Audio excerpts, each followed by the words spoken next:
Penyanyi Eliana kembali buat ramai sebab selepas berkongsi keadaan dirinya yang sedang menjalani rawatan kemoterapi kali ke-8. Menerusi perkongsian di Instagram, Eliana mengaku dirinya sebenarnya sudah penat menanggung semua yang berlaku. Tapi dalam diam, dia masih terus kuatkan diri untuk berjuang melawan sakit yang dihadapi.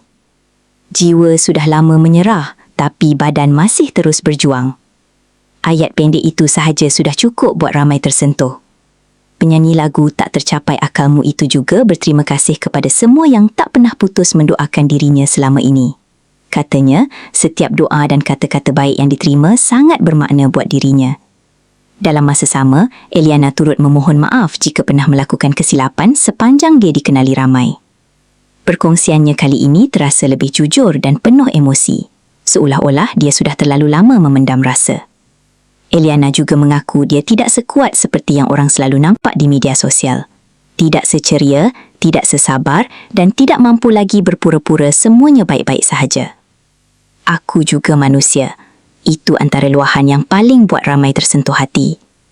Dia turut meluahkan keinginannya untuk menangis dan melepaskan semua beban yang dipendam selama ini. Bagi ramai orang, mungkin Eliana selalu nampak tenang dan positif. Tapi hakikatnya, dia juga sedang bertarung dengan emosi dan rasa sakit setiap hari.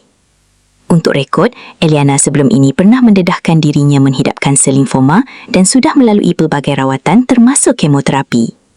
Walaupun diuji bertahun-tahun, dia masih cuba terus kuat dan menjadi inspirasi kepada pesakit lain.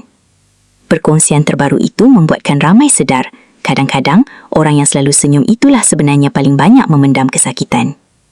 Kalau korang berada di tempat Eliana, mampu tak untuk terus kuat seperti itu? Terima kasih kerana menonton Chua Viral TV. Jangan lupa like, komen dan subscribe untuk terus dapatkan update terkini tentang dunia hiburan Malaysia. Jumpa lagi di video seterusnya. Stay tuned untuk lebih banyak kisah sensasi.